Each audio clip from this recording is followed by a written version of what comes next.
Bem-vindos! Meu nome é Giovana Lima e estou com o professor Rafael Schioser para conversar sobre a pesquisa Percepção dos Depositantes sobre Bancos Grandes Demais para Falir. Bem-vindo, professor. Eu que agradeço o convite. Professor, nessa pesquisa você investiga como a percepção dos depositantes no Brasil sobre uma política implícita de salvar bancos grandes demais para falir altera o seu comportamento. Por que o Brasil oferece um caso particular para a sua pesquisa? Olha, o Brasil é um caso particular e um caso onde a gente consegue fazer a identificação do problema, né, do ponto de vista empírico dos cientistas aí, porque o Brasil foi um país que não foi afetado pela crise diretamente. Os bancos brasileiros não estavam na origem da crise, como, por exemplo, nos Estados Unidos ou na Europa e até no Japão. Qual foi o resultado que você encontrou? Logo depois da quebra do Lehman Brothers lá nos Estados Unidos, em setembro de 2008, os depósitos fluíram de bancos médios e pequenos para os grandes bancos brasileiros, né?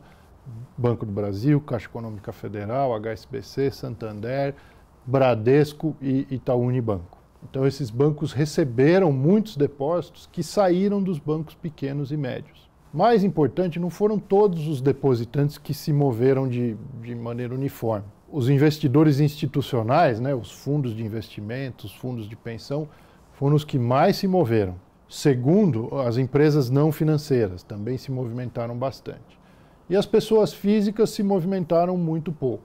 Isso mostra que, no momento de crise, mesmo os bancos pequenos e médios com saúde boa, eles acabaram sofrendo porque os outros bancos, os grandes bancos, têm uma garantia, mesmo que não seja explícita do governo, né? É uma garantia que a gente chama de garantia implícita. Como eles são muito grandes, a história tem mostrado aí que bancos grandes demais são salvos em situação de crise, caso necessário. E a gente entende que por isso que os depositantes, principalmente esses mais bem informados, migraram justamente para esses bancos que têm essa garantia do governo. O que explica essa diferença entre os tipos de depositantes? Tem vários estudos internacionais que mostram que investidores institucionais, né, fundos de investimento, fundos de pensão, eles são mais ariscos, digamos assim, eles se movimentam mais rápido. Eles são mais sensíveis a informações novas e eles reagem rapidamente. Empresas não financeiras, algumas empresas, grandes corporações, etc., também têm dentro da empresa uma gestão financeira bastante ativa, bastante rápida, né, que se movimenta rapidamente. Então a gente identifica que nesses dois casos, né, os agentes foram muito sensíveis à informação e se movimentaram rapidamente. Entre as pessoas físicas, é difícil identificar por que não houve essa movimentação. Mas, em grande parte, a gente acredita que seja, primeiro, porque as pessoas físicas, em grande parte, já são depositantes desses grandes bancos, né? Tem pouco, os bancos pequenos e médios têm pouco depósito de pessoa física.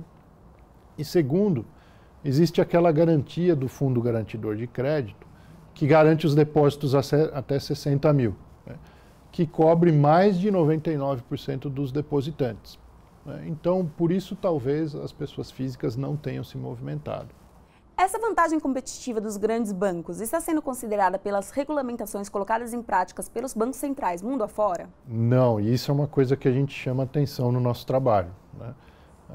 Se fala muito, depois da crise, se tratou muito da questão de que os bancos têm que ter mais capital, dos requerimentos de liquidez, etc.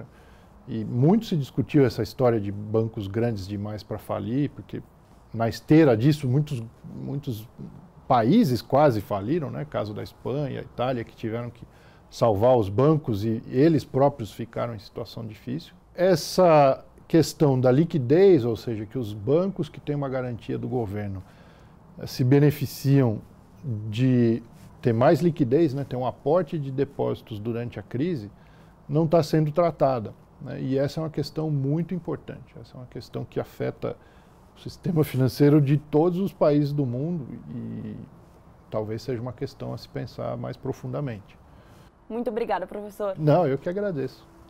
E para saber mais sobre a pesquisa, acesse o link abaixo. Obrigada!